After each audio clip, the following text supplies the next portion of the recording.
Congressman LaTourette, thanks for joining us this week. Sure. Let's start with an issue that we've talked a lot about, which is the tax extenders package. We've actually seen some movement, made it out of committee in the Senate, and there's been a kind of brewing battle over whether or not Majority Leader Harry Reid would allow amendments to the extenders bill. Came out this week that he's not going to. That procedural move, was enough to kill the energy efficiency bill, even though it was a bipartisan bill. Right. Is that going to be enough to kill extenders? Don't know yet, but my sense is not. What differs here is the energy efficiency legislation wasn't have-to legislation. It was some people wanted to do it. It's a good idea. The tax extenders, if you look at the 60 of them or so, a lot of them have Republican support. And so are they mad, and will they make a fuss, and should they make a fuss? Sure. I mean, it's the Senate, and people should be able to offer amendments if they want to. But now that Senator Reid has made that decision, I still think that, the hurdle that they passed the other day was like 96-3. And there are enough provisions in the tax extenders that each one has a constituency, and there's some great ones that we've talked about before. The accelerated depreciation, the wind energy tax credit, the research and development tax credit. And then there's some pretty targeted ones, that benefit, racehorses and rum and things like that. And so, those things don't get in there by accident. Somebody likes racehorses and somebody likes rum. Who doesn't like racehorses and rum? I mean, come on. It seems like a natural constituency here. So, my sense is it's not going to be enough to kill it. The Republicans will be mad, but I think it'll proceed. The next issue I want to talk to you about is bipartisan housing finance reform. This has been an issue that has been, they've been working on in committee, Senators Crapo and Johnson, and it's interestingly enough been one of those issues that has been under attack from both folks on the right and the left. Yep. There was action this week. Talk to us a little bit about what's going on.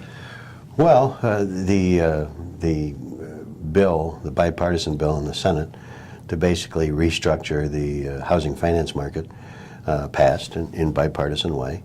But you're right, it has critics on both the right and the left, and at the end of the day what it basically does is cause the end of Freddie Mac and Fannie Mae and removes them from the equation.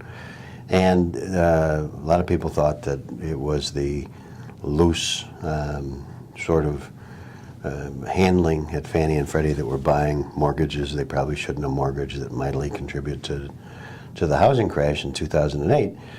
And some of that is true. But on the other hand, the commercials that you hear running at least say that, okay, well, wait a minute. So now we're going to put the mortgage market in the hands of Wall Street and the Wall Street bankers that in some people's minds caused this mess to begin with. And so even though it enjoys bipartisan support today, I don't know that its future in the House is as rosy. Over in the House, it has been the pet project of the chairman of the committee, Jeb Hensarling of Texas, and he has his supporters, but there's certainly a lot more detractors in the House. But the fact that it's moved forward, anybody that has business, before Fannie or Freddie, or anybody that cares about the home mortgage space or multifamily mortgage space in particular, really needs to perk up. Final issue I want to talk to you about is net neutrality. Net neutrality was something that a few years ago really got a lot of people fired up. And I think there was a lot of misconceptions on all sides about what net neutrality was. Right. Net neutrality is back in the news today. Talk to us a little bit about what it is and what's going on. Well, the chairman of the commission had a vote the other day, and it was 3-2 along party lines.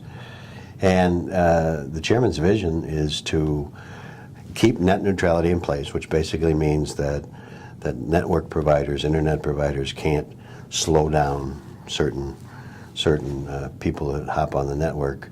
But it has the controversial part, and it's now going to go to rulemaking, so a couple of months. But there'll be some rulemaking now.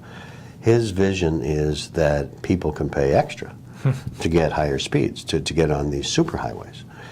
And that, just like with the housing legislation, the mortgage legislation, a lot of people are saying on the right and the left is, wait a minute, that's the haves and the have-nots. And so the Googles of the world can pay extra money and have their stuff delivered at a faster speed, and we're all about speed today. I saw something the other day that if people have to wait more than 2 seconds after they click something on the internet, they begin to get real impatient. They think something's wrong. So it clearly gives you a competitive advantage if your stuff is delivered much faster. That's going to be a problem. And I heard on the radio last night that in the evening, already Netflix consumes like 34% of all of the internet usage in the United States. Again, if a Netflix decides that they're going to have their product delivered faster, that only increases that, close to a monopoly.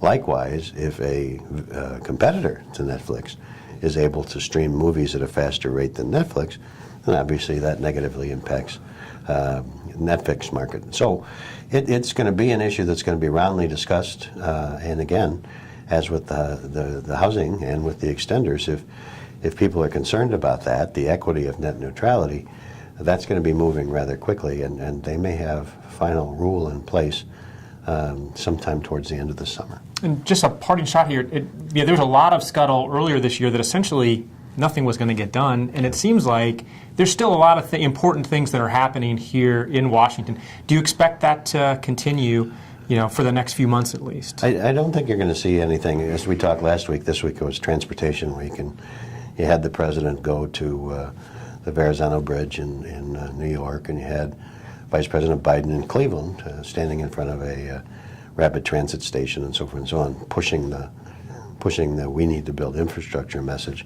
The Senate did roll out their much anticipated bill, but as we've talked before, there's no money attached to it. So I don't think you're going to have any big anythings. But if you look at what we talked about today, sort of the biggest of the three is the Fannie and Freddie demolition, because that's been in place a long time, and it has both fans and detractors. But net neutrality, I mean, if you walk down the street and you ask somebody, hey, what do you think about net neutrality? You're not going to get a lot of people engaged on that. And the extenders, if you don't have, if you're not looking for a tax break for rum, you probably aren't paying attention. You don't have rum or racehorses? Yeah, you're probably not paying attention to that either. And so you will see these rifle shot things, I think, continue to happen through the summer. You're just not going to see anything that you would call comprehensive or substantive. Well, at least it'll give us something to talk about here. That's what I'm looking for. Absolutely. Once again, thanks for joining us. Thank you.